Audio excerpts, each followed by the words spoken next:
5ই August 2024 আমাদের দেশ আবার বাংলাদেশের বৈষম্য বিরোধী ছাত্রদের ন্যায্য দাবি আদায়ের ব্যাপারে যখন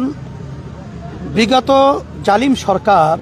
তাদের উপরে যে অত্যাচার নির্মমভাবে হত্যাযজ্ঞ পরিচালনা করেছিল তখন ইসলামী আন্দোলন বাংলাদেশ এবং তার সমস্ত সহযোগী সংগঠন সহ এবং অন্যান্য বাংলাদেশের রাজনৈতিক দল এবং বাংলাদেশের মানুষ যারা দেশকে ভালোবাসে, যারা অন্যায় প্রতিবাদ করে, তারা তাদের সাথে একাকার হয়ে আমরা আন্দোলন সংগ্রামে সম্পৃক্ত হয়েছিলাম। অন্তর্বর্তীকালীন সরকারের দেশ সুন্দরভাবে পরিচালনা এবং সুন্দর সাজানোর ব্যাপারে আমাদেরও একটা দায়িত্ব কর্তব্য আছে বিধায় আমরা দেশ সুন্দর পরিচালনার ব্যাপারে আমরা আমাদের পরামর্শ তাকে দিয়ে আসছি এবং সেও আমাদের সহযোগিতা কামনা করছে এবং আমরাও বলছি যে ভালো কাজের ব্যাপারে, দেশ গড়ার ব্যাপারে আমরা আপনাদের সহযোগিতায় ছিলাম, আছি, থাকবো। মেইন পয়েন্টের ভিতরে আমাদের মূলত আলোচনাগুলো ছিল যে বিগত এই ফ্যাসিস্ট সরকার প্রায় 16 বছর পর্যন্ত তাদের মন গড়া দলীয়করণ এবং বিশেষ করে 2014-18-24 যে প্রহসনমূলক যে নির্বাচন জাতীয় এবং এই নির্বাচনগুলো উঠে নেওয়ার ব্যাপারে যারা নাকি প্রশাসনে দায়িত্ব পালন করেছে এবং যারা নাকি বিভিন্ন মিডিয়া সহ সর্বত্র যারা নাকি তাদের সহযোগিতা করেছে এই তাদের অন্যায় চিহ্নিত করে একটা নির্ভরযোগ্য প্রশ্নবিদ্ধ ছাড়া কমিশন গঠনের মাধ্যমে এই অন্যায়কারীদের চিহ্নিত করে তাদের শাস্তির ব্যবস্থা করা এবং সুন্দরভাবে প্রশাসন সহ আইন শৃঙ্খলা রক্ষা বাহিনী সহ সর্বত্র দেশ সুন্দর পরিচালনার ব্যাপারে সেখানে ঢেলে সাজানোর ব্যাপারে আমরা তাদেরকে পরামর্শ দিয়েছি। নির্বাচন এবং সরকারের মেয়াদ নিয়ে কোনো কথা বলেছেন? সাথে সাথে আমরা বলেছি যে এই সব জায়গাগুলো সুন্দর স্বচ্ছ একটা পরিবেশ তৈরি না হওয়া পর্যন্ত আসলে নির্বাচন যখন দেওয়া হবে তখন আবার ওই আগের সেই ধারাটাই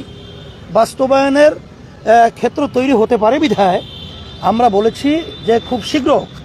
আপনারা এই সব জায়গাগুলো সুন্দর পরিবেশ তৈরি করার মাধ্যমে বিশেষ করে বাংলাদেশের আজকে 53 বছর স্বাধীনতার বয়সে যে পদ্ধতিতে নির্বাচন হইতেছে আসলে এখানে দেখা যায় কালো টাকার দৌরাত্ম্য এবং যেটাকে বলা হয় দলীয়করণ, এই পেশি শক্তির মাধ্যমে আসলে মূলত যারা নাকি যোগ্য দেশ পরিচালনার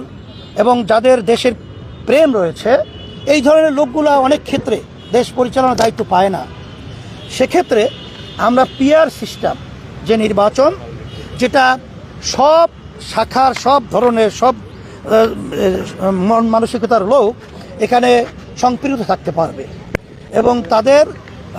ভোট হবে পিয়ারের, এটা হলো সংখ্যানুপাতিক হারে নির্বাচনটা হবে। সেখানে দল এবং মার্কা থাকবে, জনগণ ভোট দিবে এবং সেখানে